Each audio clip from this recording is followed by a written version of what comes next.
Undisputed live from Los Angeles, everybody. Good morning, I'm Jen Hale, here with Skip Bayless, and we got Shannon Sharp. What? Moat from Atlanta, looking very patriotic, is red, white. Now I got to look at your overinflated head the whole day.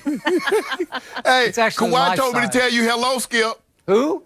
Kawhi Leonard told me to tell you hello. He's not there. You're in the wrong town. You're not in Toronto. But before we get started, I do want to congratulate my Vanderbilt Commodores for making it to the College World Series again. Oh, my and goodness. I want to congratulate Kendrick Perkins for doing something you were never able to do. Kendrick beat me out of a What? case last Friday night. You didn't have the guts to take it, but he did. Way to go, Kendrick. You know I owe what? you.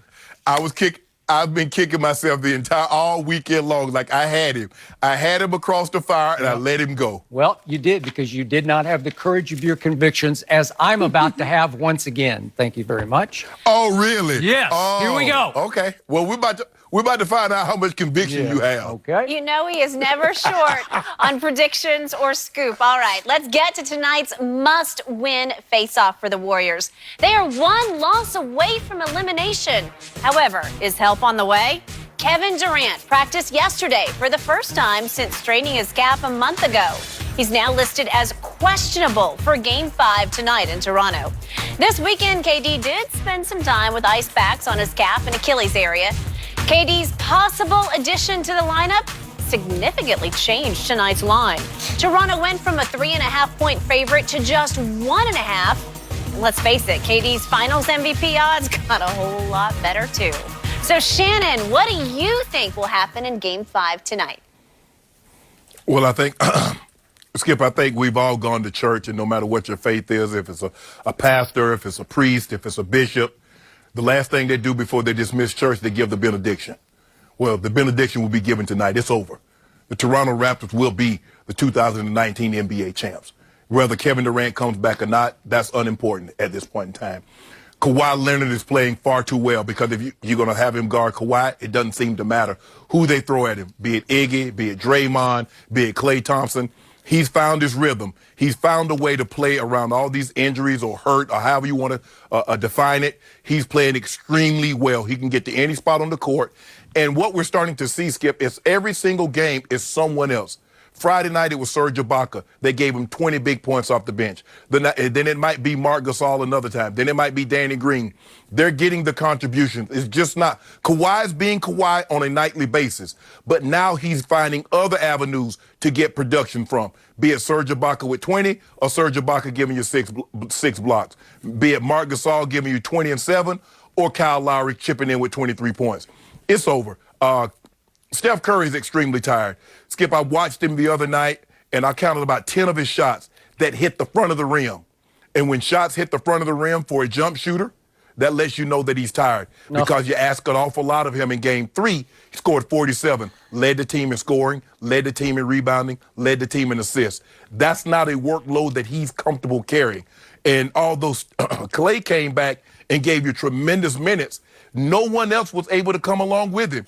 It comes to a time, Skip, at some point in time you have to realize that the better team currently are the Toronto Raptors. They're playing better on a more consistent basis. And if you exclude that 18-0 run, Skip, they've outscored them by 49 points. So I don't really know what else to tell you. They've outplayed them in 3 of the 4 games. Yeah, 3 of the 4 games. This is why they have a 3-1 lead. Going back home in Jurassic Park is about to get crunk. First of all, I am not going to let you give Steph Curry the same sort of excuse you're giving number 2, because I don't want to hear that Steph Curry is tired. He's out of gas. It's the NBA Finals. Stop it. You're at home. You can't tell me because you scored 47 the game before Game 3, and it was like the least impactful 47 points I have ever seen, the quietest 47, that suddenly you're out of gas for Game 4. He stunk. They all stunk in Game 4. All of them. I go right down the line. But starting with Klay Steph. didn't stink. Klay didn't stink. what did I tell you before the series started? I picked Clay to be the MVP of this series, and I'm holding out long shot hope that he is still going to pull that off. Now, let's deal with, before I get to my prediction for tonight, the predictions of whether or not Kevin Durant will play tonight, because the betting public, the odds makers, they think he's going to play. I don't know. That's all I can read into the point spread. It has plummeted from 3.5 to 2. His MVP odds have gone up by more than a half, have Kevin Durant's. And obviously, if a miracle occurs and he shows up tonight in Toronto in the starting lineup, and he is the reason they win game 3 and the reason then they win game 4 and then that they win, game 5 tonight and then 6 and 7. But if he's the reason they win 3 straight games, you know what's going to happen. It's going to be the greatest story ever told. He's going to win his 3rd straight MVP. What are the odds on this? I say 0.5%. I say exactly. I say no percent. I say there's no way that guy we saw in that video that we just saw, where he was walking up the tunnel away from practice yesterday, when he practiced for like 5 minutes, that guy's not going to play tonight. I'm sorry, I can't see it.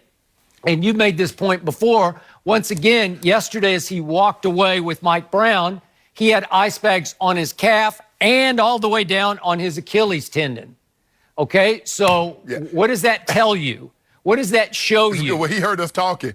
Yeah, he heard us talking about how low the ice bag was. That was never, Skip. Look, you've covered this game a long time. I played professional sports, played college. Skip, I've never seen an ice bag on a calf that low. That's all I'm saying. I've just never seen it that low. That might not be the case. I don't want to play a doctor on television. But I'm just saying, in my experience, I've never seen someone put an ice bag on a calf that's down around their Achilles. So, is he just jacking with us? Is he messing with us? Is he trying to play into the theme that we've created here on this show, that he's got something wrong with his Achilles? Maybe. But I'm here to say we both concluded after we saw what happened that night in Game 5 against the Rockets when he pulled up lame, it just looked like an Achilles. I thought it was ruptured. You thought it was ruptured. It's highly possible his Achilles was merely torn, that he has a significant tear in his Achilles tendon, but it didn't rupture. It didn't come apart and roll up like a lampshade up into the top of his, the back of his knee. So is it possible? Yeah, that would have rolled up into his calf. Yeah, there you go. Well, is it possible they're telling him, Kevin, it's just hanging by a thread. You just can't risk this. Yeah, it's highly possible. Is it possible that Steve Kerr just keeps trying to threaten Toronto? The boogeyman is coming. The boogeyman is coming. He's going to play tomorrow. Then the boogeyman's going to play the next night. And the boogeyman's going to... Nope. Right. He's not going to play because Steve Kerr keeps dropping these big hints and nothing happens. I don't even think he's even really practiced. And the odds on him just suddenly showing up in the starting lineup, again, the odds makers, the betting public, they're jumping on this bandwagon. I don't think you and I are on that bandwagon. No, we're not. Skip, if you remember when Michael Jordan made his comeback in March of 1995, now Mike had been practicing probably 2 or 3 months before he made it official that he was coming back. His first night back, he played 43 minutes. He was 7 of 28, scored 19 points. He had been practicing for over 2 to 3 months. And he was Kevin Durant would have gone. Yeah. Yes. Kevin Durant would have practiced what? 1 day, maybe 20 minutes, and you expect him to come back and give you a Herculean effort. I don't see it. No. And a lot of this, and we're going to talk about it a little later, Skip, a lot of this is Steve Kerr's fault. Because he kept giving this team, he kept giving their fans false hope. Oh, he's close. Maybe game 1, we'll see how it goes. And he kept moving up the timeline instead of just saying Kevin Durant is out indefinitely, and when he comes back, we'll welcome him back. We'll get him back into the offense. But he kept providing that angst that everybody is feeling that Kevin Durant was coming back. Okay. So now he's actually given his team an excuse that the guy who saved this team after it blew the 3-1 lead to Kyrie and LeBron is now the reason they can't beat Toronto. And I think in the locker room, we're going to talk about this later, some of the reports from inside the locker room, but inside they're saying, well, is he Steve really, or is he not? And they're clinging to the possibility that he will save them when I don't think there's any chance he will save them. So it's one or two things. He's either not hurt at all and he's not rushing back the way Clay rushed back with his hamstring, or he's significantly hurt and he just can't play. Skip, you remember it was about 16 months ago.